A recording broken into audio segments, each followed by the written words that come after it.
Hi and welcome to another very exciting Swift tutorial.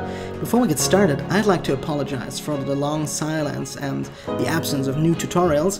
There were some reasons why I could not record tutorials in the last few weeks. One of them was that I recorded a new Udemy course about universal apps and how you can create them using the new features of iOS 8 like size classes. And as a thank you for so many subscriptions, I have put a promo link in the video description of this video, and the first 40 people who click on it can get this Udemy course for free.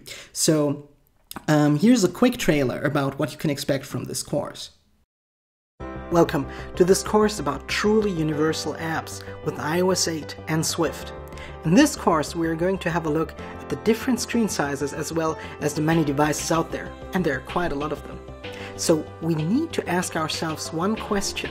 What does truly universal actually mean? To answer that, we're going to start by taking a look at auto layout and especially size classes, which were introduced with iOS 8. Using these features will enable you to create user interfaces that adjust themselves to any rotation and screen size. We will continue with learning about techniques to identify the currently used device so that you can customize the user interface for each device type and thereby provide your users with the best experience possible. And once your users have installed your app on more than one device, you will have to think about synchronizing data. And therefore, you will learn a lot about Parse, a backend service with awesome cloud features.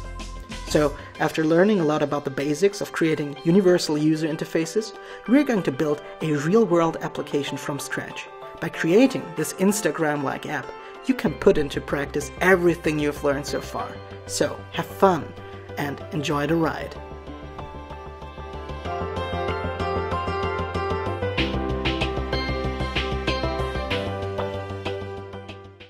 So this was a quick trailer of the Udemy course, and as I said, the first 40 people who click on the promo link below can get this course completely for free. So in this tutorial, we are going to create a nice little image cropper, which will allow you to select an image from your photo library, and then use the scroll view to zoom in and move this image around until you have reached a position that you like. And then you can just press crop and save, and then the image is saved to your camera roll again. And as you can see in the camera roll, we have exactly the same image as we have just cropped here in the camera roll. And in this tutorial, you are going to learn how you use the scroll view to handle large images and how to successfully use the scroll ability of a scroll view and how you can implement a pinch to zoom function within this scroll view. So let's get started by creating a new Xcode project. Now let me just make Xcode a little bigger and select a single view application, and we will call this image cropper and save it on the desktop and always allow this. And let's get started by clicking on the main storyboard. And I want to give this dark background color, like dark text color, something like that. Also dark gray would be possible. And let's then add a label. And let's call this image cropper. And make it a little bigger. And also enhance the visibility by increasing the text size here a little, like this, and make this a little bigger again, and positioning it directly in the center at the top of our view controller. And now let's add the scroll view, which is this one, and let's give it a size of 320 by 320 pixels, which will give us a nice area to select the our image position that we want to save in the camera roll. And then let's add another button and just position it right here, and this maybe directly in the center. And this button is going to be called crop and save. And also this one, let's give it a white text color And let's also increase the text size here a bit.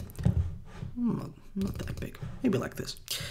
And also make this a little bigger.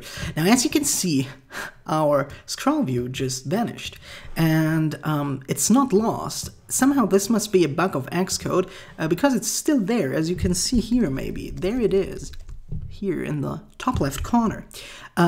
So we just have to click on our size inspector again by selecting the scroll view here, and then increase the size again to 320 by 320 pixels and move it back to where it belongs. And I have found out that this happens once you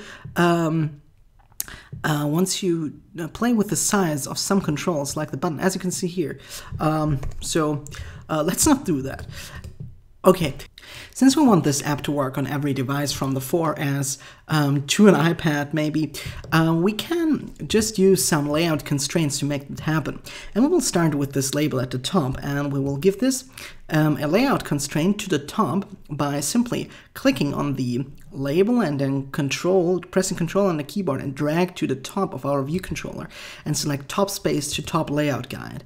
And we also want to position it always in the center, so we will drag to the bottom or to the top, whatever you like, and say center horizontally in container. So that's it. And once we click on the arrow here in our outliner, you can see that there are some things that do not correspond with the expected sizes and positions. So let's click on the label and adjust that. So we want it to be at the X position 198, which is correct, and it should have a width of 204 and a height of 39. And then the warning is gone. So now let's position this UIScrollView directly in the center of our view controller, and therefore we just control drag to the right side, center vertically, control drag to the top, center horizontally, and also now let's control drag within the borders of our scroll view to select width and height, which should always be 320 pixels. And now let's just give this button a little constraint to the bottom space, and also let's center this horizontally in the container. And again, you can see that there is this white arrow in the yellow circle, which says that there are some expected values like the Y position, and let's just adjust that. Actually, the height should be 40, and it's just 30. And now for this, let's just make this a little bigger. Click on the exclamation mark and say update constraints, because we don't want to change the Y position of our button here. So now that we have created the layout constraints and we've created the user interface, we are ready to write some code. And since we are going to work with the scroll view, we want to create an IB outlet for that. So just open up the assistant editor, control drag to our code file, which is the viewcontroller.swift file, and let's just call that scroll view. And we also want to work with this button here, and we don't need an outlet for that, just an action. Let's just place it over the just directly above the did receive memory warning function. Let's call this crop and save, and don't forget to select action here where it says connection. So connect these, connect our button with the viewcontroller.swift file, and now we're ready to start writing our code. We will start by adding some delegates and adopting those protocols by adding a comma to our UI view controller here at the top and adding the UIScrollView delegate. And also we are going to need the UI image picker controller delegate. And when we are going to use the image picker controller, we also need the UI navigation controller delegate. All right, now first of all, let's add this delegate to our scroll view and say delegate equals self, just that we don't forget it. And now we are going to need an image view which will hold this image as a dummy image, as you could call it, and also to instruct the user to tap to load his own images. And to do so, we will first of all import this asset to our asset library here. And I've already prepared these images in the 2x and 3x version so that you can just drag them into your project. And this is what it looks like in the 2x version and the 3x version, the 3x version is actually only for the iPhone 6 Plus.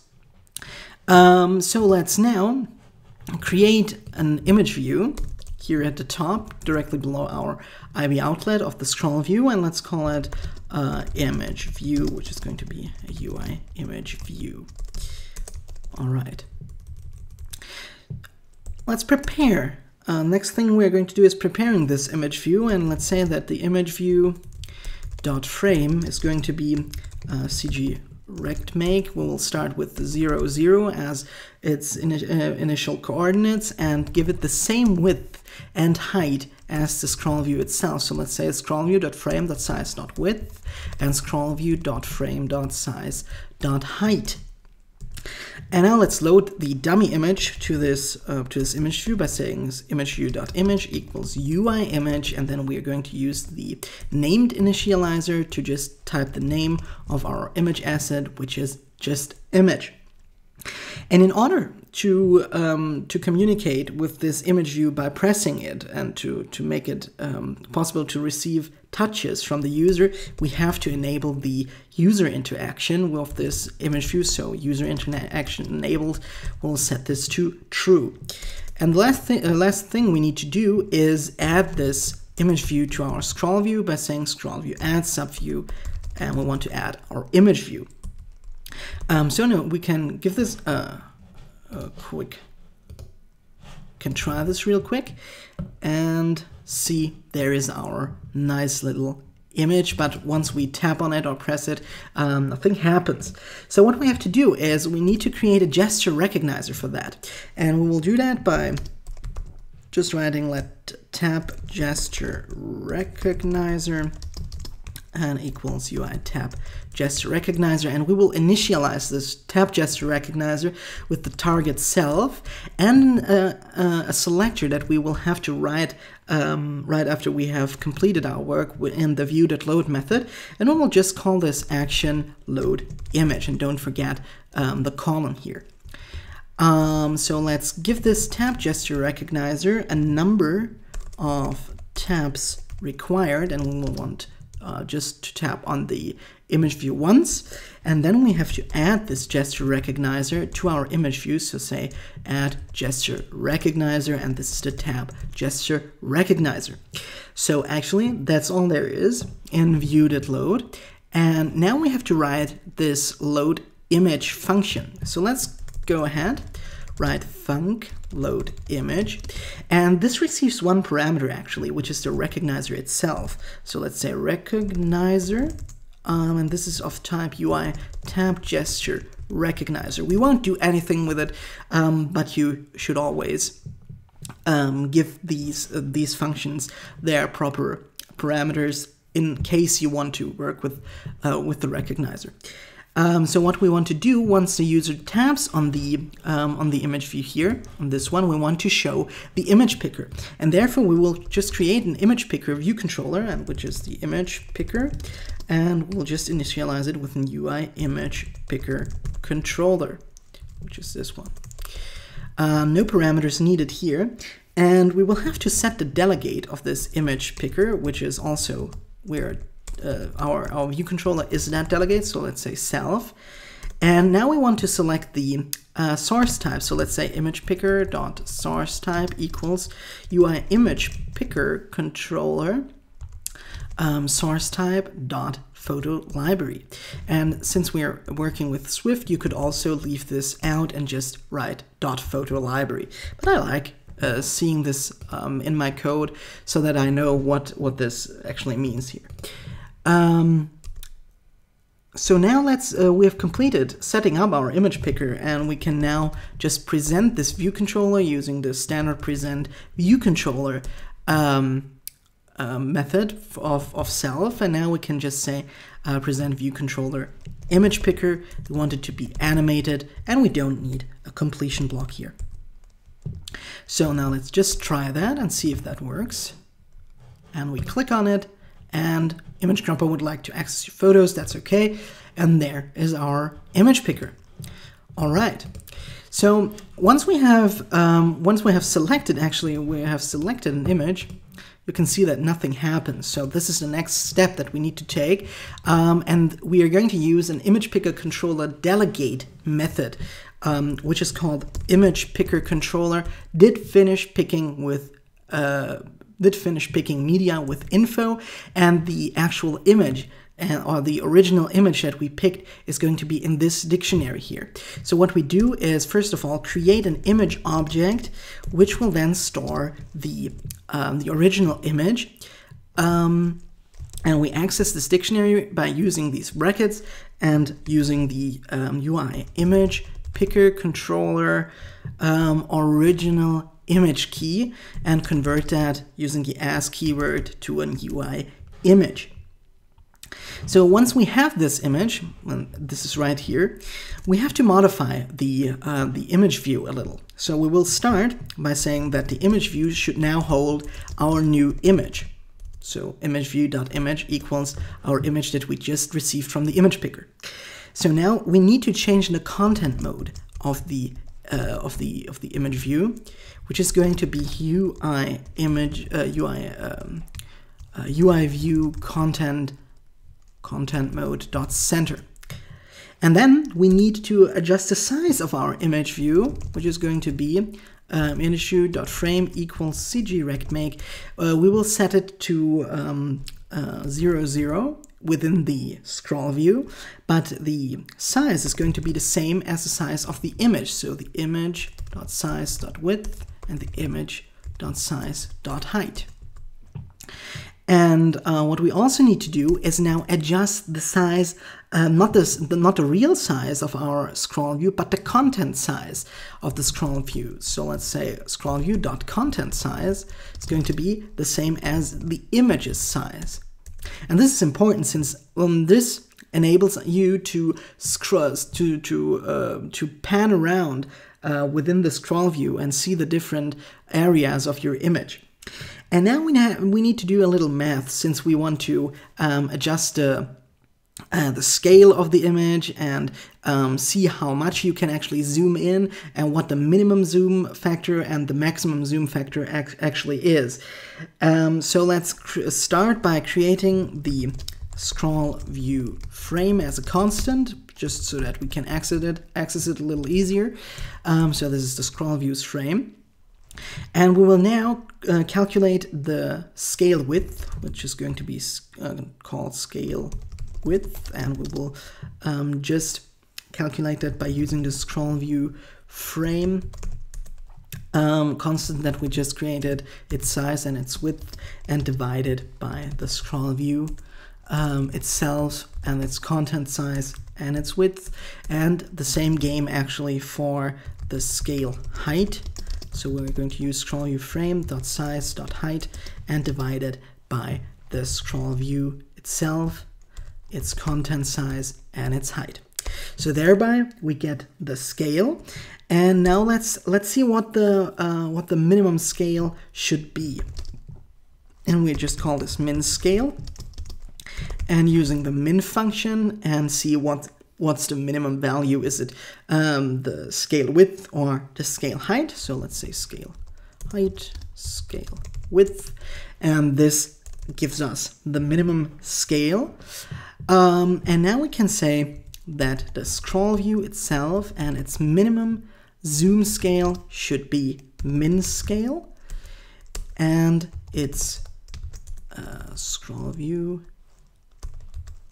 maximum zoom scale should be actually 1, and the zoom scale itself is going to be min scale.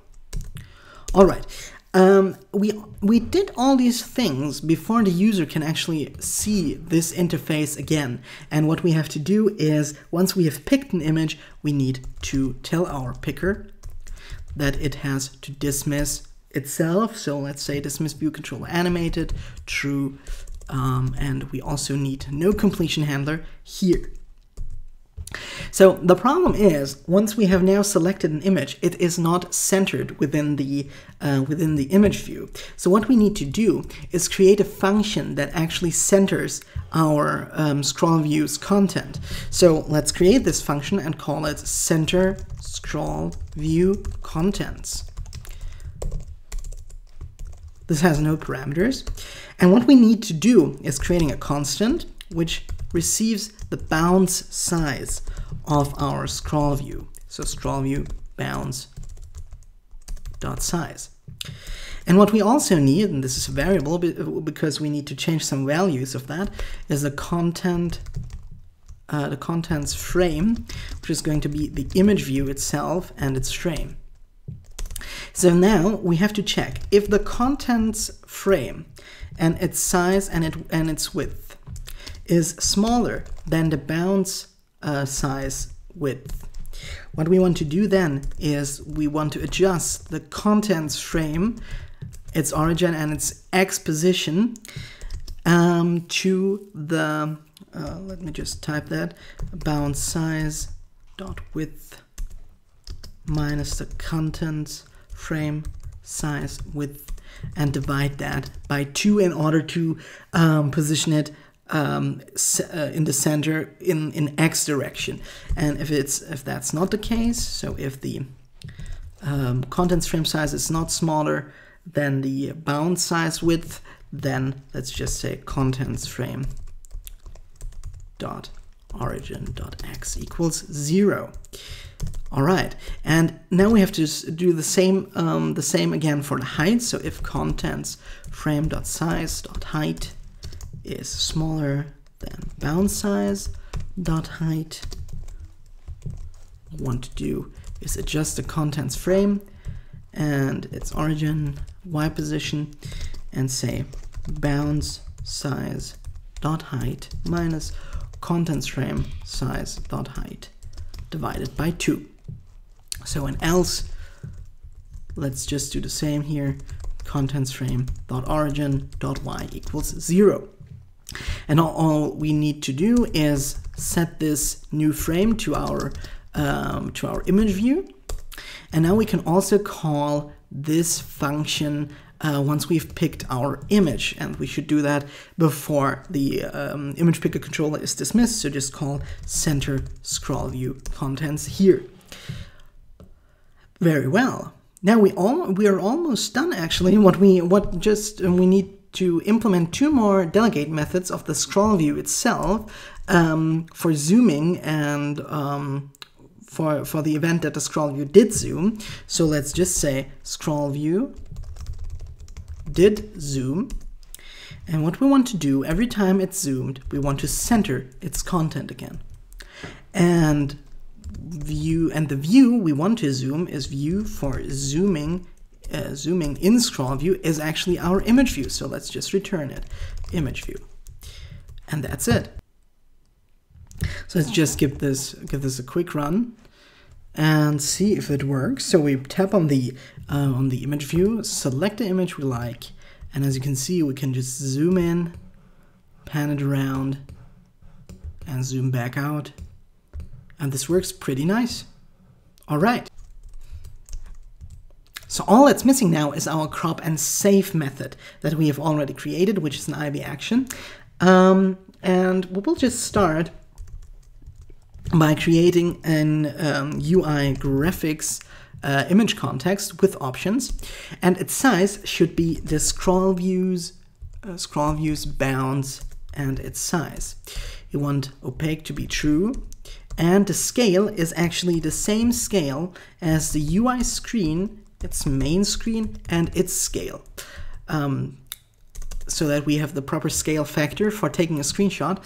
And what we want to do now is getting the offset of our current scroll view, and the offset is actually where we actually move the image, and this is the offset, and we will use that to translate the coordinates that we need in order to take the correct screenshot. So let's create the offset by saying scrollView.offset, content offset. And now we need to translate those coordinates by using CG context translate CTM, and as you can see, this changes the origin of the user coordinate system in a context. So we need to get our context first, which is the UI graphics get current context, and now we will use the negative values of our offset, which is offset .x negative and negative offset .y. And now actually we can take the screenshot by simply saying scroll view and its layer and then render in context, and then we again need to insert the current context, so UI graphics get current context. And now we can use or we can create an image by saying UI graphics get image from current context, and this gives us a UI image, which we can then save after we have closed the context by saying UI graphics and image context. And now we can simply save that to our photo library by saying UI image write to saved photo album, and we simply insert the image that we've created here. We don't need a completion target, we don't need completion selector, and also we don't need a context, more context information. So that's it. And what we can do now is creating an alert view to show the user that we have successfully saved this this image, and just say UI alert controller, giving it a title which is going to be image saved. The message, your image has been saved to your camera roll, and the preferred style is UI alert controller style alert, not an action sheet. So that is that, and now let's add an action for the OK button, which is a UI alert action. Its title is OK, its style is default, and the handler is nil, since we don't want to happen anything once the user clicks on the OK button. So all it's left now is displaying the alert view by saying self present view controller alert animated to true, completion nil, and that's it. So now let's run the application, click on the image view, select an image like this one. Let's zoom into the flower, move it a little to the center, say crop and save, image is saved. Now let's head back to the camera roll, and as you can see, there is our cropped image, and we have realized that by using this cool UI scroll view. And the only thing left now is that we can't actually see our status bar within our application, since it's black. And to make a navigation the status bar white, this can be a little tricky sometimes. So I'd like to show this to you now. To do that, we will have to open this supporting files folder and go into the info plist. And what we want to do is we want to add a row to this plist by just clicking on clicking on the right mouse button and say paste. Add row, excuse me. And what we want to do now is add a simple key, which is view controller base status bar appearance, and set this boolean to no. And once we have done that, we can go into our app.delegate.swift file and simply write UI application shared application in the did finish launching with options method, set status bar style UI status bar style to light content. We can do that animated if we want, and once we run the application again, you can see that there is our status bar, and this time it's white. So with this tip, we're concluding this tutorial, and have fun using the UIScrollView Control, and don't forget to get the Udemy course for free.